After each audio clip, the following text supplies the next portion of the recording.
Like all great origin stories, the arrival of the first Americans is part mystery. There is much we simply don't know regarding the genesis of Native American life. Like all great beginnings, the epic journey here is a cause for wonder. The arrival of the first people on this continent, an occasion for reverence. They were the first to live in America.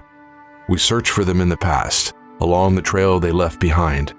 In their descendants, we see the bonds that unify people across generations. We cannot tell America's story without them, and so we begin at the beginning, with the first Americans.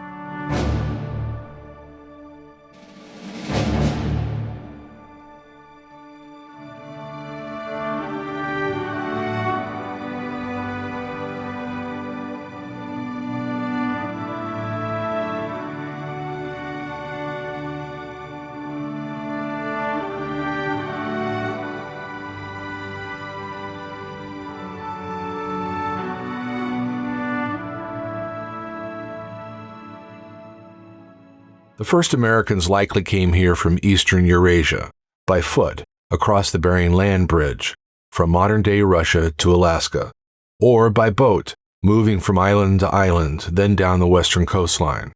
From there, they moved out across the continent. The time was prehistoric, thousands of years before any recorded language. Mammoths, mastodons, and saber-toothed tigers roamed the continent. One theory that held sway until recently matched the arrival of America's first inhabitants with the Clovis points, stone weapon heads found with fossilized skeletons of prehistoric prey near modern-day Clovis, New Mexico. Clovis points were found across the continent. They are dated around 13,000 years old. In 2021, a new discovery at White Sands, New Mexico, placed the first signs of native life in America even further back. Fossilized human footprints there were formed around 20,000 years ago, perhaps even earlier. The story of the first Americans accelerates with evidence of the earliest domestic and ceremonial structures. Earthworks were developed in the American South and Midwest, some dating back to 3500 BC, just around the time ancient Mesopotamia emerged on the other side of the world. Monk's Mound, near Collinsville, Illinois, was built around 1000 AD. Native tribes cultivated life in every major region of America. The cliff dwellings at Mesa Verde in Colorado date back to the 12th century AD. Structures at Chaco Canyon in northwest New Mexico were built as early as 900 AD. It was common for native tribes to war with each other well before European settlers arrived on the continent. They conquered each other's lands. They even dealt in slavery. Their early clashes with the new Americans in the 1600s in Virginia and New England initiated several centuries of war and massive disruption of native life, including wholesale displacement, what is commonly known as Indian removal.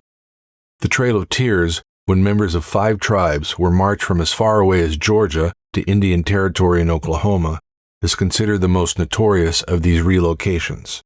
Armed conflict between native Indians and U.S. forces came to an end with the infamous Wounded Knee Massacre of 1890. That was roughly the time of the closing of the western frontier. Despite such events, some natives made important contributions to the American military and to American political culture. Eli S. Parker, born into the Tonawanda Seneca Nation, served as an aide to General Grant. It was he who authored the final draft of the Confederate surrender terms at Appomattox. Parker would go on to serve as Commissioner of Indian Affairs. During World Wars I and II, Native Americans served as code talkers, using their tribal languages to send secret communications. Ira Hayes, a member of Arizona's Pima tribe, helped raise the American flag over Iwo Jima. America's tribal nations have legal and political structures that mirror U.S. federal and state constitutions, with bills of rights and distribution of powers among 3 branches of government. Native Americans have risen to prominence in popular and artistic sectors of American culture. Jim Thorpe, a member of the Sac and Fox and Potawatomi nations, was voted the greatest American athlete of the first half of the 20th century. AP sports writers gave him 252 of the 393 first-place votes, well ahead of baseball legend Babe Ruth and heavyweight boxing champ Jack Dempsey. Maria Montoya Martinez, a Tewa Pueblo native, became one of the country's greatest potters. Her works are found in art galleries across America. On the part of non-natives, some significant effort has been made to remember those who settled here first.